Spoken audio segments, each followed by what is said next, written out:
আসসালামু আলাইকুম সবাইকে। কেমন আছেন সবাই? আমি তো আলহামদুলিল্লাহ অনেক ভালো আছি। আশা করছি আপনারাও আমার মতো ভালো আছেন। শুধুমাত্র এই একটা তরকারি দিয়ে আপনারা যদি পারফেক্টভাবে রান্না করতে পারেন তাহলে কিন্তু ভরপেট ভাত খেয়ে নিতে পারবেন। এটা ছিল হচ্ছে যে কচুর যে গোড়ার অংশটা থাকে, এটা কিন্তু ভালো করে রান্না করতে পারলে, এটা একদম পারফেক্ট করে রান্না করতে পারলে এটা কিন্তু আলুর থেকেও অনেক টেস্টি হয় খেতে পারলে। আর বাচ্চাদেরকেও কিন্তু আলু বলে একদম খাইয়ে দিতে পারবেন। তার সাথে ছিল মিরকা মাছ। প্রথমে এটাকে ভালো করে হলুদ লবণ মাখিয়ে ভালো করে ভাজা হয়েছে। আর অন্যদিকে সরিষার তেলের মধ্যে পেঁয়াজ আর ৪ চামচের মতো রসুন দেওয়া হয়েছে, রসুন পেস্ট। আর হচ্ছে হলুদ দিয়েছিলাম হচ্ছে ১.৫ চামচের মতো, স্বাদ মতো লবণ। ৪-৫টা কাঁচামরিচ চিড়ে দিয়েছিলাম মাঝখান থেকে।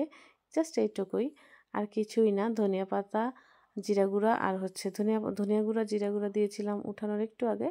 আরেকটু ধনিয়া পাতা দিয়েছিলাম। এই যে সেও অপেক্ষা করছে কখন রান্না হবে। তো এই যে মশলাটাকে একটু ভালো করে কষিয়ে দিয়ে দিলাম সেই এটা কি কচু আমি আসলে জানি না। আর এই কচুর যে নিচের অংশটা, এটাকে আপনারা কি নামে ডেকে থাকেন এন্ড আপনারা কিভাবে রান্না করেন আমাকে কিন্তু অবশ্যই জানাবেন।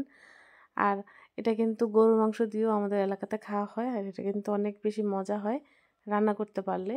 আর গলা চুলকানোর তো কোনো ব্যাপারই নেই। আসলে যারা কচু খান না তারাও কিন্তু এই জিনিসটা ট্রাই করে দেখতে পারেন। সবগুলো মশলা একসাথে দিয়ে ভালো মতো এটাকে কিন্তু কষিয়ে ঢেকে রেখে দিতে হবে। এই কষানোর মধ্যে কিন্তু এটা প্রায় 60% হয়ে এসেছিল। তারপরে পানি দেওয়া হয়েছে। তারপরে মাছগুলো দিয়ে, এটা বড় সাইজের একটা মিরকা মাছ ছিল। তারপরে মাছগুলো দিয়ে ঢেকে রেখে দিব।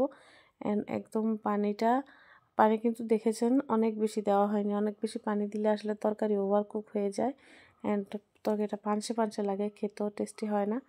তো এটা কিন্তু প্রায় সেদ্ধ হয়েই গিয়েছে। এই পর্যায়ে ধনিয়া পাতা দেওয়া হয়েছে অ্যান্ড ধনিয়া গুঁড়া, জিরা গুঁড়া দিয়ে দিব নামানোর কিছুক্ষণ আগে।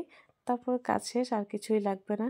শুধুমাত্র এই একটাই তরকারি ছিল আমাদের লাঞ্চে। আমাদের কিন্তু একদমই মনে হয়নি ফাঁকা ফাঁকা বা খারাপও লাগেনি। এই একটা দিয়ে কিন্তু ভরপেট ভাত খেয়ে নিয়েছি। আপনারাও চাইলে আমার মতো এরকম ট্রাই করে দেখতে পারেন। সবচাইতে বড় কথা, এটা কিন্তু আমার মেয়েও খেয়েছে। সে যেহেতু ছোট মানুষ, সে কিন্তু বোঝেনি। তাকে কিন্তু আলু বলে একদম মেখে খাইয়ে দেওয়া হয়েছে।